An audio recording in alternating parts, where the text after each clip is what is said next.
Yes, he's shrouded in mystery, and I believe that's the way it was intended.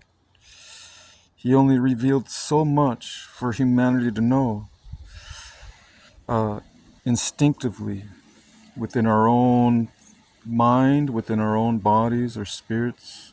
We have a certain instinct of the existence of God. We know it intuitively, instinctively. But as far as the details, we have to look into it. And God has made himself available for those who are seekers, who want to gain access to more information about who God is, what he is, how he is, where he came from, where he dwells. God has left certain signatures in the universe, evidence. He signed his documents, if you will. He signed it on our DNA code. He signed his name on all over the anatomical particles that you can't see with the naked eye. The building blocks of the universe, that invisible realm. He made himself known to humanity. But you have to look really hard sometimes. You have to investigate. You have to put it on the judicial process and make further inquiry. It's some things are quite mysterious from just a general viewpoint. But he's looking for those who seek him. The Holy Scriptures say. The holy people of ancient times said that he really makes known himself to those who are diligently seeking him, who have a desire to know him, to understand him. And he will dispense knowledge if you ask him, if you seek him fervently with all your heart, said God to Moses, and then Moses dictated to his people. I will be found by you if you seek me with all your strength, your soul, and your body and your heart. Yeah, you have to be serious about your wanting to know God. You can't just have a generic acknowledgement of God like most people do. A generic understanding and knowledge of God is natural, is the natural part. Naturally, everyone knows that God exists. But some people are taught, they're brainwashed at a young age, not to believe in God. They're bamboozled, and they have to go against what they know intuitively within their own substructure or structure, which is their whole being, their whole essence, the fabric of their whole existence. They know it automatically that God exists, but you have to suppress that. You have to suppress that truth. And so these kids go to college. They learn that God doesn't exist, and that if there is a God, there's many gods, or God is a force. God is an innate structure. But God is not personal. They say. They might acknowledge others that believe that, but they won't. They'll teach something that is contrary to it, which is Darwinian evolution. They'll say, "Yeah, well, the universe just constructed itself through a series of random mistakes. And that just all happened to pull together and form these complex molecules and complex machines. Because that's what they are. They're not just molecules and cells and chromosomes or what have you, atoms. These are highly complex machines. When you put them underneath a microscope, they have massive little individual component parts that work together as a whole. It's like a micro universe. It's like the whole universe that's been shrunk down to a, I don't know what they call it, a nano something. It's super small that you can't see it with the naked eye, but it's like the whole universe, and it's almost replicates the whole universe. How all the planets are and stars and everything.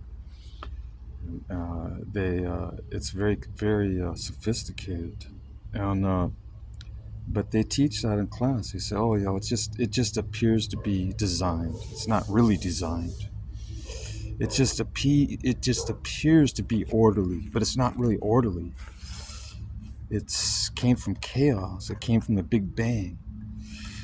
Something exploded out in the universe, and now voila, these planets just happen to stop in the right areas to form galaxies, and it just so happened the sun is just perfectly at the right distance of the Earth and the Moon and all the other planets, Jupiter and Venus. You alter those positions just ever so slightly, and guess what? Our galaxy's gone. It explodes or implodes. It's no more. If you alter those variables even by a fraction of I don't know what the tolerance is. There's probably a little tolerance for changes, but you can't alter them. You can only there's limitations to how much you can alter the orbits of these planets without causing planetary collisions and planetary gravitational changes that affect the magnetism of the Earth. We need that magnetism, by the way, which is generated by the spinning of our core underneath the mantle, the core of our Earth. We generate our own electricity. It grinds in a fluid. It creates friction, so that friction, just like a coil, creates our own magnetic field. And guess what? That's not that. It just so happens to be spinning in the right conditions, under the right force, the right thrust, and it has just the right amount of lubrication to where it won't burn up and it won't melt. That core stays solid because there's the balance is perfect. Don't you guys see that? The balance is perfect. You alter the chemistry just ever so slightly. You alter the conditions, the gravitational forces or what other forces are out there, and all of a sudden you have total chaos. You have life is not possible anymore. Scientists have to see that things are just too organized and perfect for it to be just all a big accident or a series of accidents. Oh yeah, someone had to at least fiddle with it, manipulate it. Someone had to be involved in it in order to put it together, like a puzzle. People put puzzles together. They put blocks together. Children, they put, pieces of Legos together. They like to play with Legos. Well, God likes to play with Legos. He creates, he assembles, he organizes, he puts it together. And so why would it be any different? We're made in his image, so we like to create. Humanity likes to create. We like to build stuff. So does our Creator. Imagine that. We're made in his image. We like to love other people. So does God. God loves other people. But he hates certain stuff, and so do we. We hate stuff. We hate bad, we hate evil, we hate imperfections and fallacies. We hate shortcomings, because that doesn't look good. We like to look good. God likes to look good. Did you know God likes to look good? He doesn't like to look bad. He doesn't like to look bad. He likes to look good. All the time. And so he doesn't want his image tarnished. He's jealous. Did you know God is God is jealous? Jealous. He gets jealous over stuff. He wants devotion. He wants obedience. He wants faithfulness. He wants you to be honorable. Honorable not only to him, not only to God, but he wants you to be honorable to yourself.